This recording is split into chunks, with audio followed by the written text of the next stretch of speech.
सास का घूंघट पार्ट 2। पिछले अंक में हमने देखा कि देविका अपने ससुराल में हर गलत बात का विरोध करती, तो उसकी वजह से देविका पर उसके ससुराल वाले बहुत अत्याचार करने लगे।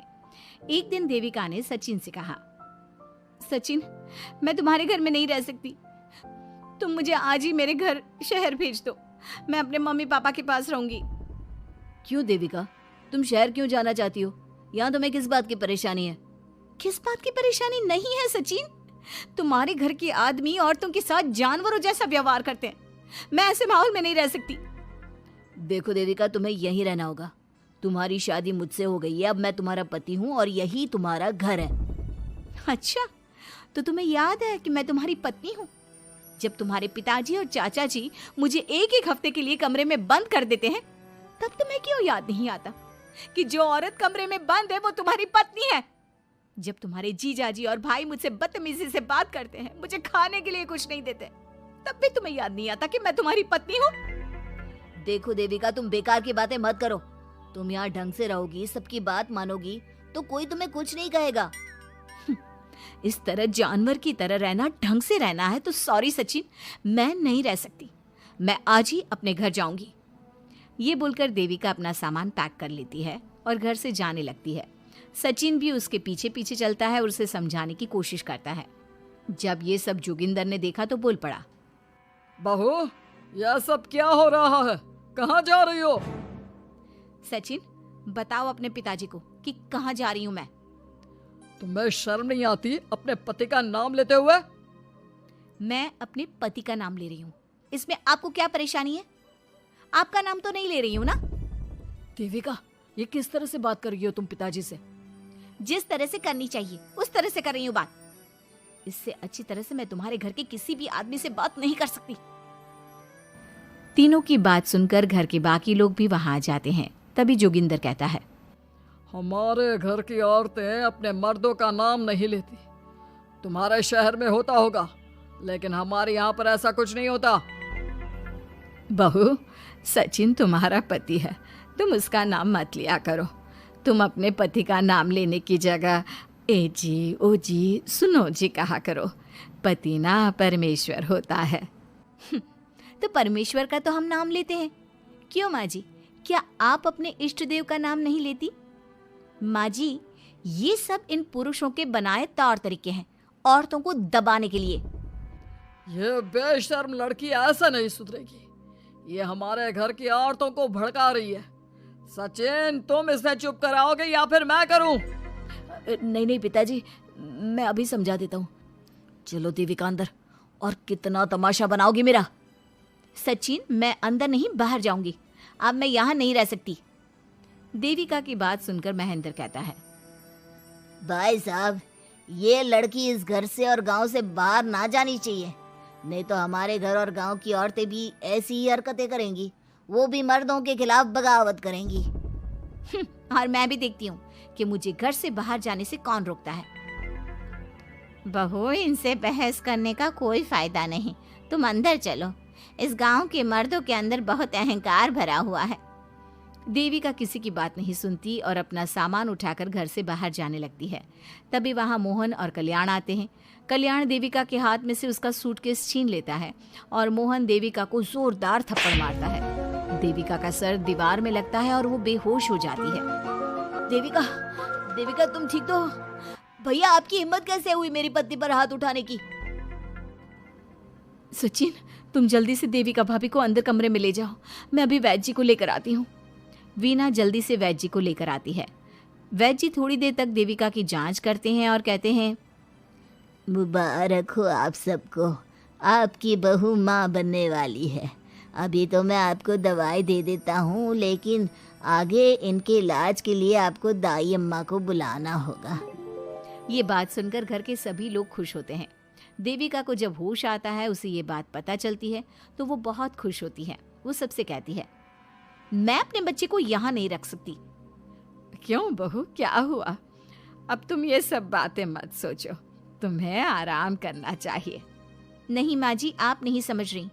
अगर मेरा बेटा हुआ तो इस घर के मर्दों की तरह अहंकारी और औरतों पर जुल्म करने वाला बनेगा, और अगर मेरी बेटी हुई तो वो जानवरों की तरह जुल्म सहने वाली बनेगी और दोनों ही अनपढ़ रहेंगी। देविका की बात सुनकर घर की सभी औरतों को पहली बार एहसास हुआ कि वो किस अंधकार वाले समाज में जी रही हैं। लेकिन फिर भी घर की सारी औरतें उसे ही समझाती हैं। बहू देखो, तुम्हारी बात सही है, लेकिन तुम इस हालत में सफर नहीं कर सकती। हाँ बहू, तुम यहीं रहो, अपना और अपने बच्चे का ख्याल रखो। देखो ना देविका भाभी, हमें बिल्कुल भी पढ़ना लिखना नहीं आता, अपना नाम भी नहीं लिख पाते, तो आप मुझे थोड़ा पढ़ा दीजिए ना।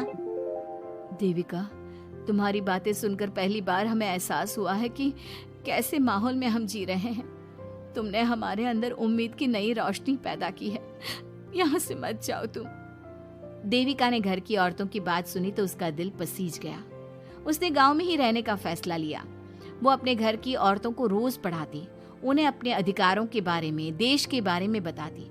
इसी तरह कई दिन बीत गए और एक दिन सुजाता ने सचिन से कहा, सचिन, देविका की तबीयत ठीक नहीं, तुम जल्दी जाकर दाई अम्मा को बुला लाओ ना। भाभी, दाई अम्मा क्या कर लेंगी? आप किसी डॉक्टर को बुला लो, मेरी तबीयत ठीक नहीं है। देविका, गांव के लोग डॉक्टर पर भरोसा नहीं करते। दाई अम्मा बरसों से ये काम कर रही है, वो तुम्हें ठीक कर देगी। सचिन, तुम्हारे घर वाले अनपढ़ हैं, तुम तो पढ़े लिखे हो ना, देख नहीं रहे मेरी हालत क्या हो रही है। तभी तो बोल रहा हूँ, समय बर्बाद मत करो, मैं अभी आता हूँ। सचिन दाई अम्मा को बुलाकर ले आता है। दाई अम्मा घरेलू नुस्खों से देविका का इलाज तो कर देती है। कुछ समय के लिए उसकी हालत भी स्थिर हो जाती है, लेकिन वो पूरी तरह से ठीक नहीं होती। फिर देविका सचिन से कहती है, सचिन, मुझे समझ में नहीं आ रहा तुम मुझे डॉक्टर के पास क्यों नहीं ले जा रहे। मैं माँ बनने वाली हूँ और मुझे ये भी नहीं पता कि मेरा हेमोग्लोबिन कितना है। दाई अम्मा कर रही है ना तुम्हारा इलाज। लेकिन दाई अम्मा को कुछ समझ में ही नहीं आ रहा कि मेरे साथ क्या हो रहा है। अगर देखो तुम मुझे नहीं लेकर गए ना तो मैं खुद ही चली जाऊंगी। अगले दिन देविका की तबीयत दोबारा बिगड़ जाती है और दाई अम्मा के किसी भी नुस्खे से वो ठीक नहीं हो रही थी। देविका ने सारी हिम्मत जुटाई और वो अकेली ही डॉक्टर के पास जाने लगी। उसे देखकर मोहन कहता है, बहू, इस हालत में कहाँ जा रही हो? आप लोगों के भरोसे रही ना तो आप लोग मुझे मार ही डालोगे। डॉक्टर के पास जा रही हूँ मैं। बहू, तेरा दिमाग तो ठिकाने पर है। हमारे घर की औरतें मर्दों से इलाज नहीं कराती। हे भगवान, इन जाहिल लोगों को मैं कैसे समझाऊं? डॉक्टर औरतें भी होती हैं। बहू, तो हमें पागल मत बना, हमने तो कभी कोई महिला डॉक्टर नहीं देखी। तू झूठ बोलकर निकलना चाहती है ना?